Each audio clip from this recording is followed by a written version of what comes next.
В эфире «Деловая Ингушетия», в студии Залина Хамхоева. Здравствуйте. В России вступил в силу новый закон, ограничивающий максимальную сумму переводов между физическими лицами до 100 тысяч рублей в месяц для дроперов. Об этом сообщил Центральный банк России. Новый порядок вводится в рамках борьбы с теневыми схемами вывода и обналичивания денег. Российские банки будут опираться на информацию о дроперах, которая хранится в базе Центрального банка о мошеннических операциях.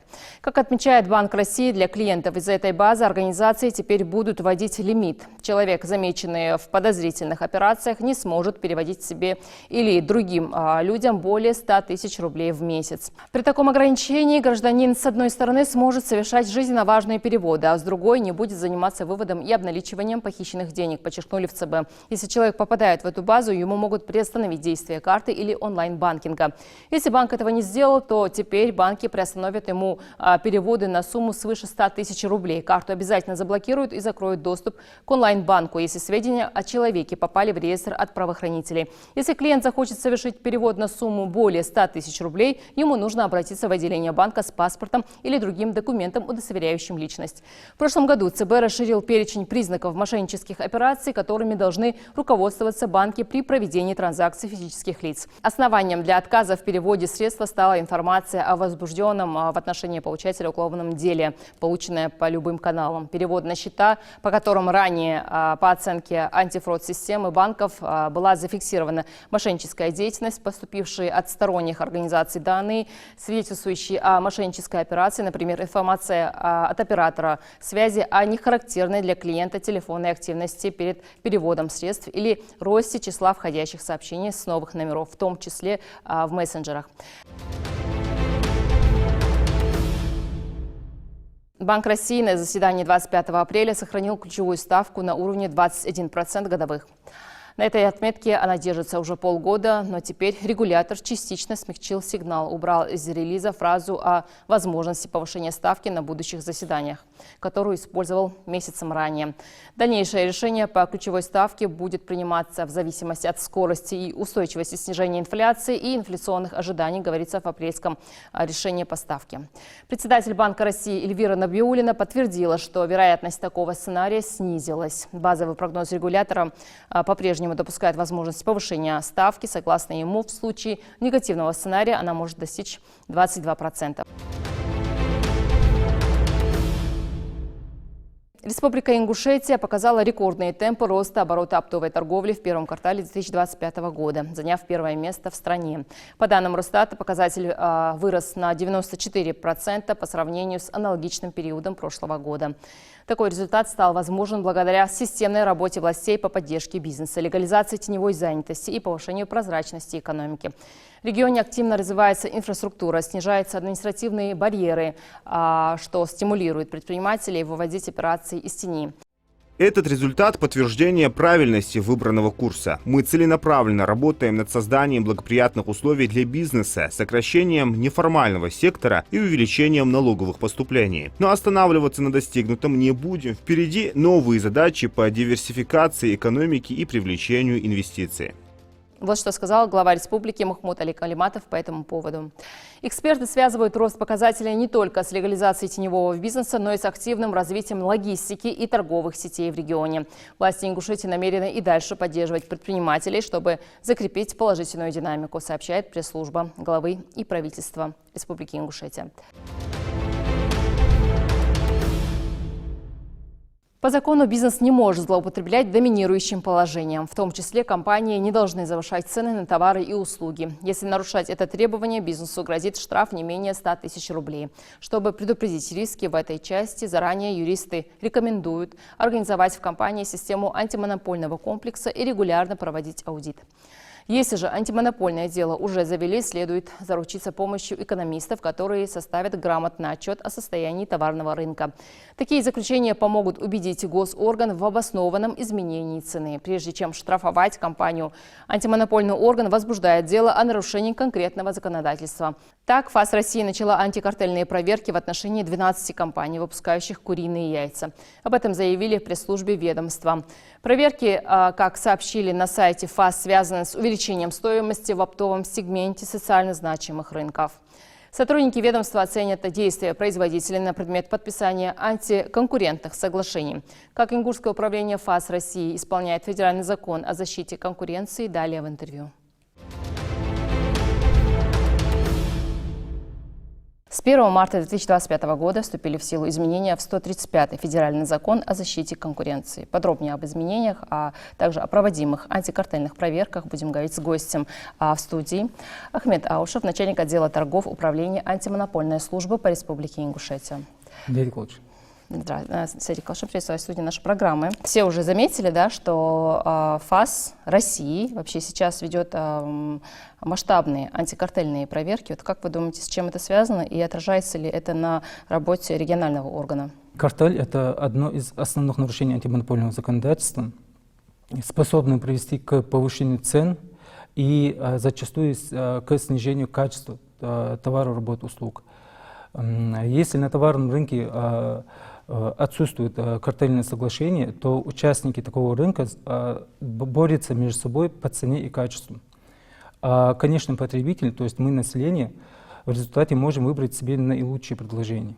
Однако, если на товарном рынке присутствует, реализовывается антиконкурентное соглашение, то нам остается получить лишь тот товар зачастую по завышенной цене и не совсем хорошего качества. Расскажите, пожалуйста, о тех нормативно-правовых изменениях, которые, на ваш взгляд, необходимо принять для того, чтобы, или уже приняты, для того, чтобы эффективно противодействовать картелям. В последнее время много разговоров ведется по поводу возможности расширения, да, полномочий ФАС России, например, получения прав на изъятие. Раньше такого не было, выемку документов и проведение еще и выездной проверки. То есть туда входит еще получение доступа к результатам оперативно-розыскной деятельности, к банковской информации и другие. То есть полномочия будут расширяться. Как это отразится на взаимодействии вашего ведомства, федерального, регионального, с правоохранительными органами? В ФАС России на постоянной основе ведется работа по совершенствованию антимонопольного законодательства. К наиболее эффективным мерам можно отнести уже реализованный проект, такой как переход от обычных торговых процедур, бумажных, к электронным процедурам. Раньше торговые процедуры проходили по месту нахождения заказчика, где-то в кабинете. Участники подавали заявки на бумажном носителе в конверте. И зачастую, если при таких торгах реализовывалось антиконкурентное соглашение, то у участников возникало очень много проблем, просто чтобы прийти в тот кабинет в назначенное время. Каким-то образом двери могли бы оказаться закрытыми, или охрана могла слишком долго проверять твои документы и не пускать, и такое лицо могло опоздать в момент проведения аукциона. Сегодня же, когда торги переведены в электронную форму, то любой участник торгов, просто имея доступ к сети интернет, находясь у себя дома, может принять участие в любых электронных торгах и заключить государственный контракт. Также,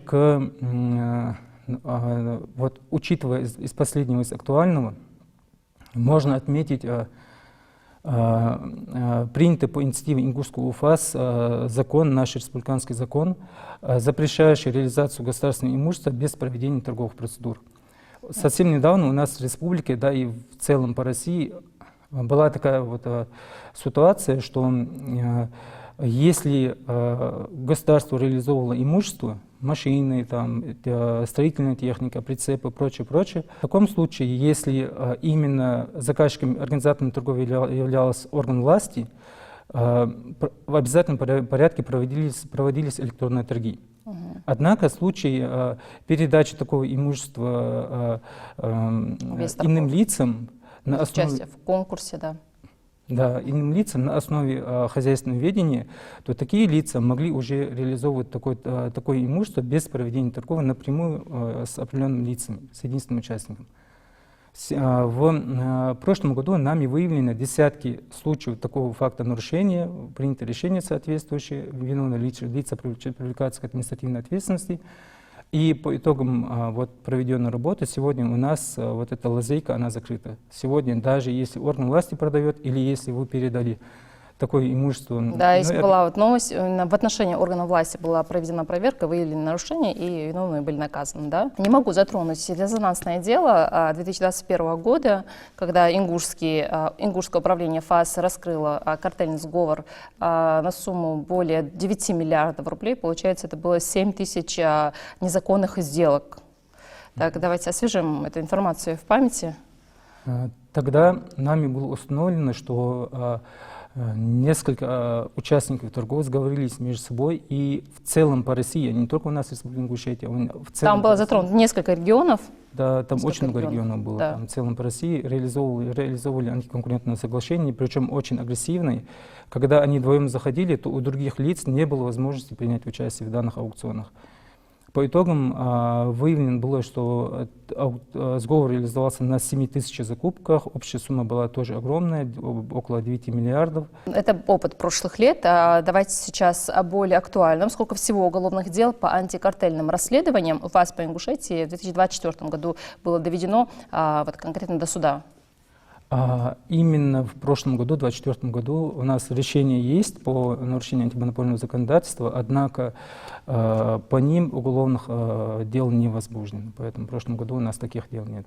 То есть исправились до суда, получается, да? Да. Ахмед, давайте сейчас остановимся подробнее на так называемых цифровых картелях. Да? Явление это достаточно новое, и связано оно с незаконным использованием в торгах различных цифровых алгоритмов. Получается такое мошенничество.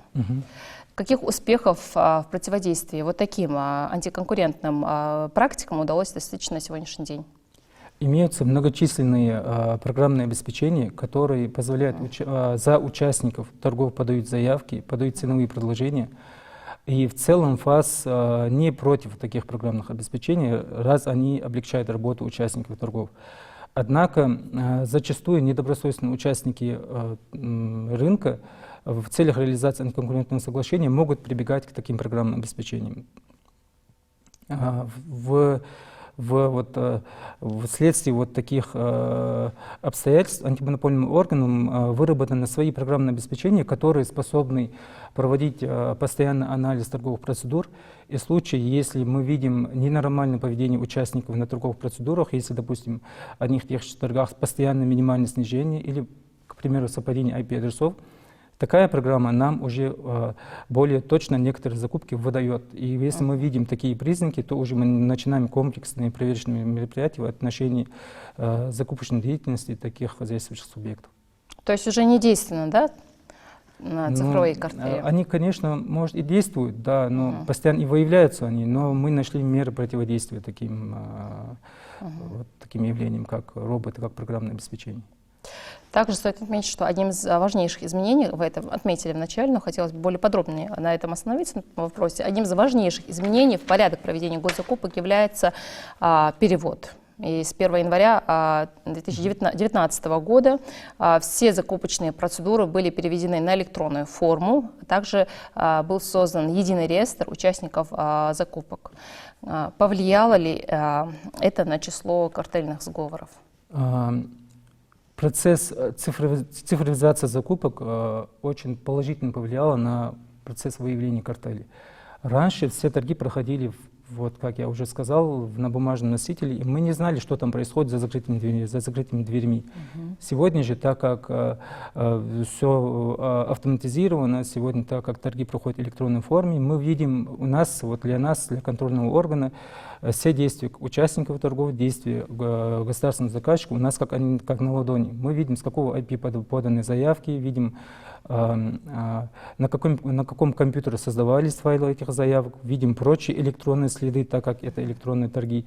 Поэтому, конечно, оно оказало очень положительное влияние. Наверное, сейчас будет своего рода риторический вопрос. Есть ли хотя бы одна отрасль российской экономики, где не сговариваются на торгах? Отрасли, где отсутствует картельное соглашение, возможно, есть. Возможно, есть отрасли, где такое количество минимально таких соглашений. Но, к сожалению, отрасли, где наиболее часто выявляются антиконкурентные соглашения, это обычно социально важное направление. Это медицина, это сфера строительства, особенно дорожная сфера. Есть все-таки, да? Да, есть, но в основном везде встречаем. Как ФАС, конкретно управление ФАС по Республике Ингушетия, относится к независимым расследованиям, да, закупках, которые проводят в том числе различные общественные организации, возможно, СМИ? Вы это приветствуете? Относимся положительно. ФАС по обращениям активистов возбуждает очень много дел по нарушению антимонопольного законодательства. Касающихся публикаций СМИ, мы на постоянной основе ведем мониторинг публикаций на открытом доступе. И в случае, если мы видим, что имеются признаки нарушения антимонопольного законодательства, для нас это является основанием, чтобы начать свои контрольные мероприятия в отношении указанных обстоятельств. Практикуют ли участники картелей явку с повинной, чтобы в дальнейшем освободиться от ответственности, да, естественно? Да, такой механизм успешно применяется в практике ФАС. Если лицо обращается с явкой, признается в правонарушении, то разработаны механизмы по освобождению такого лица от административной ответственности. Но важно отметить, что обычно, не обычно, а в целом антиконкурентное соглашение — это результат сговора между двумя и более лицами. И если одно лицо признало совершенное деяние и оно освобождается от ответственности, то в отношении других оно является, наоборот, как усиливающимся доказательством о том, что они нарушили. В суде нам это очень сильно пригождается. У нас есть практика в Ингушском ФАС, когда лица приходят с явкой, точнее, одна практика была. А в целом у нас, мне кажется, особенность менталитета у нас такой, что до последнего не приходят. Но механизм очень хороший. Освободиться от ответственности, в принципе, там невозможно, да? Если факт был. Если факт был, то одно лицо, которое пришло с явкой, оно освобождается полностью. А для отношения остальных лиц такая явка с повинным одного из их коллеги, то отношение остальных, оно является усиливающимся доказательством по делу. Какие отрасли находятся на особом контроле у ФАС Ингушетии? В прошлом году, у нас в 2024 году, на особом контроле находилась отрасль реализации государственного имущества. Были выявлены многочисленные нарушения, и по результатам принят соответствующий закон, где эту лазейку закрывают. В этом же году фокус проверок наш больше смещен на линию здравоохранения. Учитывая социальную значимость данного направления, а также учитывая, что в прошлом году нами выявлены многочисленные факты заключения прямых контрактов, около 900 медучреждений, это огромное количество, то мы думаем, что есть смысл прям побольше посмотреть в это направление. Вы сказали в начале, что наличие одного IP-адреса и заявок участников электронного аукциона является доказательством. То есть сам один факт одного IP-адреса, то есть это уже доказательство, да, что это картель? Есть различная практика, но в целом наличие совпадений по IP-адресам, даже если не является основополагающим доказательством по делу, но является прям хорошим признаком, возможным признаком сговора, и на основании чего мы проводим остальные комплексные мероприятия. Решение же по делу принимается в совокупности прямых и косвенных доказательств. К ним относятся совпадение IP-адресов, свойства файлов, использование единой инфраструктуры. И самое главное для антимонопольного органа — это ответить на вопрос, а в чем смысл такого сговора? Что участники такого сговора приобретают путем реализации антиконкурентного соглашения? И как только мы на вопрос отвечаем, у нас уже фактура в полном объеме собирается. На самом деле перед вами стоит очень такая непростая задача. Получается, бизнес направить в какое-то русло, да, конкурентной, эффективной работы, но и же интересы населения защитить. Как вы соблюдаете этот баланс? Антимонопольное расследование, оно же в первую очередь направлено на защиту конкуренции, на защиту прав добросовестных предпринимателей. И от того, что мы выявляем нарушения в отношении недобросовестных лиц, мы только расширяем конкуренцию, мы и также защищаем права населения. Как правило, антимонопольный орган приходит с проверками к хозсубъекту только в том случае, если у нас предварительно имеются сильные доказательства возможного сговора. Те же самые совпадения IP-адресов или подозрительное поведение на торгах. И то есть мы не приходим просто так к компаниям. И когда вот результаты этих проверок, они сами по себе направлены на защиту конкуренции, на защиту прав добросовестных предпринимателей. И, соответственно, также на защиту прав населения, так как они в результате этого приобретают товары, работу, услуг по наиболее лучшим условиям. Хочу остановиться на федеральном законе 135-м о защите конкуренции. Что является, Ахмед, недобросовестной конкуренцией? Недобросовестная конкуренция — это действие, это акт, это действие участников рынка, которые вводят в заблуждение потребителей и позволяют им приобрести неправомерное преимущество перед их конкурентами. Вот, к примеру, у нас вот сегодня ведутся уже, решение принято по делу, ведутся судебные споры. Очень интересная практика, прецедентная в России. Вот один из производителей на своем упаковке своего энергетического напитка указал, что этот данный товар является халяльным. Мы же, проводя комплексную проверку, запросили данные у Исламского института, у Минздрава, у Роспотребнадзора, многочисленных органов и ведомств, и установили, что что напиток, энергетический тонизирующий напиток не является безвредным для организма человека. А как нам известно, то, что вредит организму, не является халяльным. Да. Вот исходя из такой позиции, мы впервые вот в практике в целом в России установили, приняли решение, выдали предписание о том, чтобы вот этот значок халяль необходимо с с упаковки энергетического напитка убрать. Ответчик по делу убрал значок халяль. В суде мы пока по всем инстанциям выигрываем, но еще остались несколько инстанций. Данное дело, оно очень полезно в целом, особенно мусульманскому населению, потому что, как мы помним, еще с студенческих годов колбаса могла продаваться, и мы сомневались, халяль она нет. И если она оказалась не халяльной, то в отношении вот этого производителя мер не было еще механизма воздействия на них.